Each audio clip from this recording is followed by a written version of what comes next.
S, ಈಗಾಗಲೇ ಏನು ಮೈಕೋಲೇಟ್ back side ಆದಂತಹ ಅಂದ್ರೆ ವಿಲ್ಸನ್ ಗಾರ್ಡನ್ ಪೊಲೀಸ್ ಠಾಣೆ ವ್ಯಾಪ್ತಿಯಲ್ಲಿ ಈ ರೀತಿಯಾದಂತಹ ಒಂದು ಘಟನೆ ನಡೆದಿದೆ. ಏಕಾಏಕಿ ಇಂದು ಬೆಳಗಿನ ಜಾವ ಸಿಲಿಂಡರ್ ಬ್ಲಾಸ್ಟ್ ಆದಂತಹ ಹಿನ್ನೆಲೆಯಲ್ಲಿ ಸಂಪೂರ್ಣವಾಗಿ ಒಂದು 6ಕ್ಕೂ ಹೆಚ್ಚು ಮನೆಗಳು ಇದಾಗಿದೆ. ಅದಕ್ಕಿಂತ ಹೆಚ್ಚಾಗಿ ಮುಬಾರಕ್ ಅನ್ನುವಂತಹ 12 ವರ್ಷದ ಬಾಲಕ ಏನಿದ್ದಾನೆ ಆತ ಮೃತಪಟ್ಟಿರುವಂತದ್ದು. ಈಗ ನೀವು ನೋಡ್ತಾ ಇರಬಹುದು ದೃಶ್ಯಗಳಲ್ಲಿ ಯಾವ ರೀತಿ ಮನೆಗಳು ಧ್ವಂಸವಾಗಿದೆ ಅಂತ ಹೇಳಿ. ಒಂದು ಸಿಲಿಂಡರ್ ಬ್ಲಾಸ್ಟ್ ನಿಂದಾಗಿ ಹೆಚ್ಚು ಕಡಿಮೆ ಒಂದು 6ಕ್ಕೂ ಅಂದ್ರೆ 7ರಿಂದ 8 ಮನೆಗಳಿಗೆ ತೊಂದರೆ ಆಗಿದೆ. ಈಗ ನೀವು ನೋಡ್ತಾ ಇರಬಹುದು ಸಂಪೂರ್ಣವಾಗಿ ಯಾವ ರೀತಿ ಮನೆಗಳು ಧ್ವಂಸ ಆಗಿದೆ ಅಂತ ಹೇಳಿ.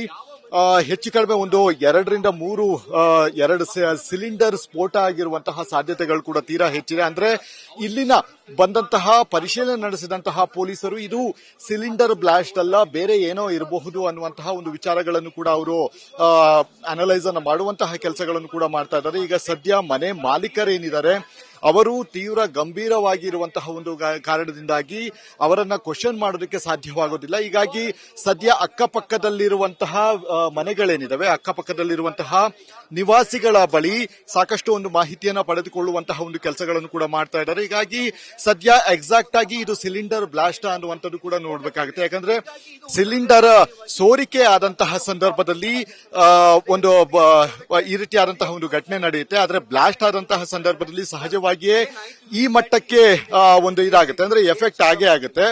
ಆದ್ರೆ ಇಲ್ಲಿ ಸಿಲಿಂಡರ್ ಸೋರಿಕೆ ಆಗಿದೆಯಾ, ಬ್ಲಾಸ್ಟ್ ಆಗಿದೆಯಾ, ಅಥವಾ ಈ ಕಾರಣಕ್ಕೆ ಬೇರೆ ಏನಾದ್ರೂ ಕಾರಣ ಇದೆಯಾ, ಅಂದ್ರೆ ಈ ಒಂದು ಘಟನೆಗೆ ಬೇರೆ ಏನಾದ್ರೂ ಕಾರಣ ಇದೆಯಾ ಅನ್ನುವಂಥದ್ದು ಕೂಡ ಮುಂದಿನ ಹಂತದಲ್ಲಿ ಕಾದ್ ನೋಡ್ಬೇಕಾಗಿದೆ. ಈಗ ಸಾಕಷ್ಟು ಅಂದ್ರೆ ಈ ಮೈಕೋ ಲೇಔಟ್ ಹಿಂದೆ ಆಗಿರುವಂತಹ ಕಾರಣ ಅಂದ್ರೆ ಸ್ಲಮ್ ಆಗಿರುವಂತಹ ಒಂದು ಕಾರಣದಿಂದಾಗಿ ಇಲ್ಲಿ ಇಕ್ಕಟ್ಟಿನ ಜಾಗದಲ್ಲಿ ಮನೆಗಳನ್ನ ಕಟ್ಟಿಕೊಳ್ಳುವಂತಹ ಒಂದು ಕೆಲಸಗಳನ್ನು ಅಂದ್ರೆ ಮನೆಗಳನ್ನ ಇದು ಮಾಡ್ಕೊಂಡಿದ್ದಾರೆ. ಈ ಹಿನ್ನೆಲೆಯಲ್ಲಿ ಇಲ್ಲಿ ಸಾಕಷ್ಟು ಜನಜಂಗುಳಿ ಇರುವಂತಹ ಕಾರಣದಿಂದಾಗಿ ಅಂದ್ರೆ ಮನೆಗಳು ಅಂಟಿಕೊಂಡಿರುವಂತಹ ಒಂದು ಕಾರಣದಿಂದಾಗಿ ಒಂದು ಮನೆಯಲ್ಲಿ ಶುರುವಾದಂತಹ ಒಂದು ಬ್ಲಾಸ್ಟ್ ಏನಿದೆ ಅಕ್ಕಪಕ್ಕದ ಮನೆಗಳಿಗೂ ಕೂಡ ವ್ಯಾಪಿಸಿರುವಂತದ್ದು. ಇನ್ನು ಬೇರೆ ಬೇರೆ ಕಟ್ಟಡದಲ್ಲಿ ಅಂದ್ರೆ ಈಗ ಹತ್ತಿರುವಂತಹ ಕಟ್ಟಡಗಳು ಕೂಡ ಕುಸಿಯುವಂತಹ ಸಾಧ್ಯತೆಗಳು ಕೂಡ ಇದೆ. ಕೆಲವೊಂದು ಎಡ್ಜ್ಗಳಲ್ಲಿ ಅಂದ್ರೆ ತೀವ್ರತೆ ಎಷ್ಟಿದೆ ಅಂತ ಹೇಳಿದ್ರೆ ಎಡ್ಜ್ ಏನಿದೆ ಅದು ಕೂಡ ಕಟ್ಟಾಗಿ ಬೀಳುವಂತಹ ಸಾಧ್ಯತೆಗಳು ಕೂಡ ತೀರಾ ಹೆಚ್ಚಿದೆ ಅಂತಾನೆ ಹೇಳಬಹುದಾಗಿದೆ. ಹೀಗಾಗಿ ಅಲ್ಲಿದ್ದಂತಹ ಅಕ್ಕಪಕ್ಕದ ನಿವಾಸಿಗಳನ್ನ ತೆರವುಗೊಳಿಸುವಂತಹ ಒಂದು ಕೆಲಸಗಳನ್ನು ಕೂಡ ಮಾಡ್ತಾ ಇದ್ದಾರೆ. ಈಗ ಸದ್ಯ ಡಿಸಿಪಿ ಸಾರಾ ಫಾತಿಮಾ ಅವರು ಕೂಡ ಸ್ಥಳಕ್ಕೆ ಭೇಟಿಯನ್ನು ನೀಡಿದ್ರು. ಇಲ್ಲಿ ಆದಂತಹ ಒಂದು ಘಟನೆಗಳ ಬಗ್ಗೆ ಸಾಕಷ್ಟು ಒಂದು ವಿವರಗಳನ್ನು ತೆಗೆದುಕೊಳ್ಳುವಂತಹ ಒಂದು ಕೆಲಸಗಳನ್ನು ಕೂಡ ಮಾಡ್ತಾ ಇದ್ದಾರೆ.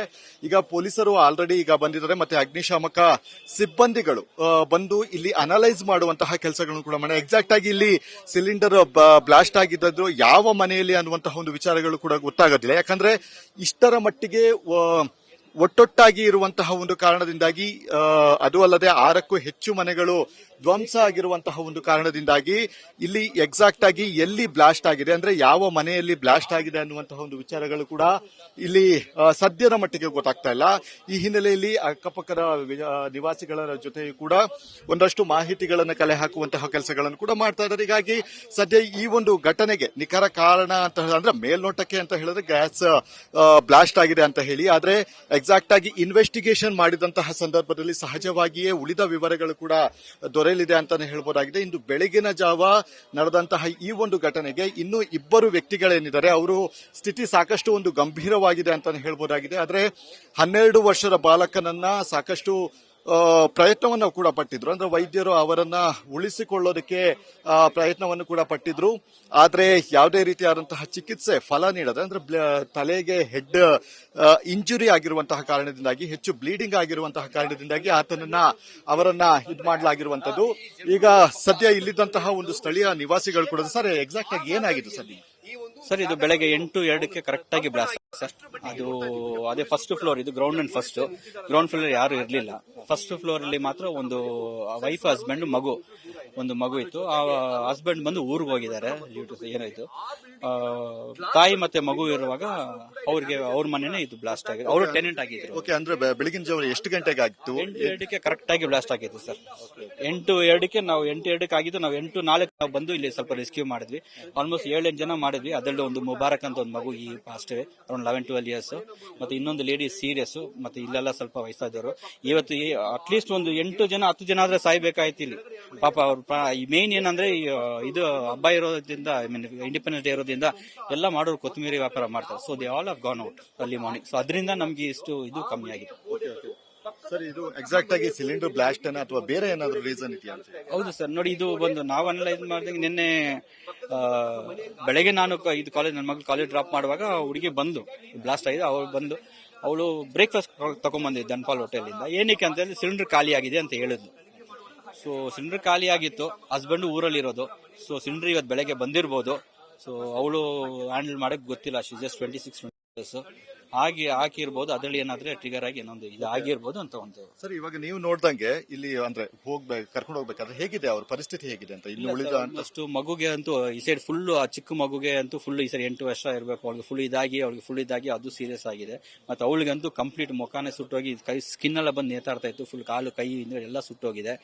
ಅಲ್ಲಿ ಆ ಲೇಡಿ ಆಂಬುಲೆನ್ಸ್ ಹೋಗಿ ಆ ಲೇಡಿಗೆ ಶೋಲ್ಡರ್ ಕರೆಕ್ಟ್ ಆಗಿ ಬಿದ್ದು ಶೋಲ್ಡರ್ ಇದಾಗಿದೆ. She should be around 60 years something ಅವ್ರಿಗಾಗಿದೆ. ಇಲ್ಲಿ ಬಂದು ಆಲ್ಮೋಸ್ಟ್ 72 ಇಯರ್ಸ್ ಅವ್ರಿಗೆ ಹೆಡ್ ನೀವು ಬ್ಲಡ್ ಎಲ್ಲ. ಸೊ ಅವ್ರನ್ನು ಎತ್ತಿದ್ವಿ. ಮತ್ತೆ ಈಗ ಈ ಬೋಲ್ಡರ್ ಮತ್ತೆ ಬಿದ್ದಿತ್ತು ಆ ಮಗುನ. ಇಬ್ಬರು ಮಗುನ ಸೇವ್ ಮಾಡಿದ್ವಿ. ಅದ್ರಲ್ಲಿ ಒಂದು ಮಗು lost son is no more.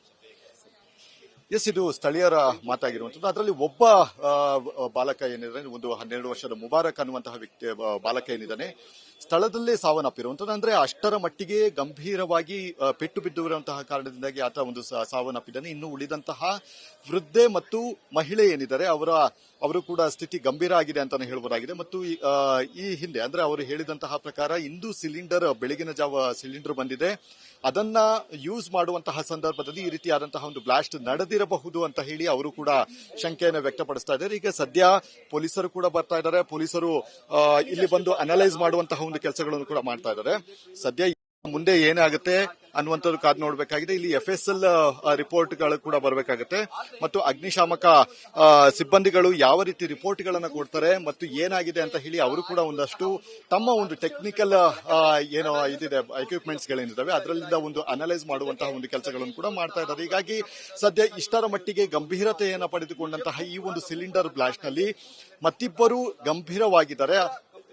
ಗಂಭೀರವಾಗಿರುವಂತದ್ದು ಮತ್ತು ಅವರ ಸ್ಥಿತಿ ಇನ್ನೂ ಕೂಡ ಸುಧಾರಿಸಿಕೊಳ್ಳೋದಕ್ಕೆ ಇನ್ನೂ ಕೂಡ ಟೈಮ್ ಬೇಕು. ಮತ್ತೆ ವೈದ್ಯರು ಕೂಡ ಸಾಕಷ್ಟು ಪ್ರಯತ್ನವನ್ನ ಪಡ್ತಾ ಇದ್ದಾರೆ. ಅಂದ್ರೆ ಅವರನ್ನ ಬದುಕಿಸುವುದಕ್ಕೆ ಪ್ರಯತ್ನವನ್ನ ಪಡುವಂತಹ ಒಂದು ಕೆಲಸಗಳನ್ನು ಕೂಡ ಮಾಡ್ತಾ ಇದ್ದಾರೆ. ಹೀಗಾಗಿ ಸದ್ಯ ಮುಂದಿನ ಹಂತದಲ್ಲಿ ಯಾವುದೇ ರೀತಿಯಾದಂತಹ ಸಾವು ನೋವು ಹೆಚ್ಚಾಗದೇ ಇರಲಿ ಅಂತ ಹೇಳಿ ಇಲ್ಲಿದ್ದಂತಹ ಒಂದು ಸ್ಥಳೀಯರ ಒಂದು ಆಶಯ ಕೂಡ. ಮತ್ತು ಘಟನೆ ನಡೆದ ಕೂಡಲೇ ಇಲ್ಲಿದ್ದಂತಹ ಸ್ಥಳೀಯರು ಮೊದಲು ರೆಸ್ಕ್ಯೂಗೆ ಬರ್ತಾರೆ. ಒಳಗಡೆ ಇದ್ದಂತಹ ವ್ಯಕ್ತಿಗಳನ್ನ ಹೊರಗಡೆ ತಂದು ಅವರನ್ನ ಆಸ್ಪತ್ರೆಗೆ ದಾಖಲು ಮಾಡುವಂತಹ ಒಂದು ಕೆಲಸಗಳನ್ನ ಮೊದಲು ಮಾಡ್ತಾರೆ. ನಂತರ ಅಷ್ಟರಲ್ಲಿ ಎಷ್ಟೇ ಪ್ರಯತ್ನ ಪಟ್ಟರು ಮಗು ಮಾತ್ರ ಉಳಿಸ್ಕೊಳ್ಳಕ್ಕಾಗಿಲ್ಲ. ಹೀಗಾಗಿ ಅವರು ಕೂಡ ಒಂದು ವಿಷಾದವನ್ನ ವ್ಯಕ್ತಪಡಿಸ್ತಾರೆ. ಕೂಡ ಇಲ್ಲಿ ಅಕ್ಕಪಕ್ಕದ ಮನೆಯವರಾದ್ರೂ ಕೂಡ ಸಾಕಷ್ಟು ಒಬ್ಬರಿಗೆ ಒಂದಷ್ಟು ಸಹಾಯವನ್ನ ಮಾಡುವಂತಹ ಒಂದು ಕೆಲಸಗಳನ್ನು ಕೂಡ ಮಾಡ್ತಾ ಇರುವಂತದ್ದು. ಹೀಗಾಗಿ ಅವರಿಗೂ ಸಹ ಸಹಜವಾಗಿ ಅವರ ನೆರೆ ಮನೆಯಲ್ಲಿರುವಂತಹ ವ್ಯಕ್ತಿಗಳ ಬಗ್ಗೆ ಈ ರೀತಿಯಾಗಿ ಘಟನೆ ನಡೆದಂತಹ ಸಂದರ್ಭದಲ್ಲಿ ಸಹಜವಾಗಿ ಅವ್ರಿಗೂ ಕೂಡ ಬೇಸರ ಆಗುತ್ತೆ. ಈಗ ಸದ್ಯ ಈ ಘಟನೆ ಏನು ಅನ್ನುವಂಥದ್ದು ಪೊಲೀಸರು ಕೂಡ ಇದನ್ನ ವೆರಿಫಿಕೇಶನ್ ಅನ್ನ ಮಾಡ್ತಾ ಇದ್ದಾರೆ. ಮುಂದಿನ ಹಂತದಲ್ಲಿ ಎಕ್ಸಾಕ್ಟ್ ಆಗಿ ಏನಾಗಿದೆ ಅನ್ನುವಂತಹ ಒಂದು ವಿಚಾರಗಳನ್ನು ಕೂಡ ಮುಂದಿನ ಹಂತದಲ್ಲಿ ಈ ತನಿಖೆಯನ್ನ ನಡೆಸಿದ ಬಳಿಕವಷ್ಟೇ ಗೊತ್ತಾಗಲಿದೆ.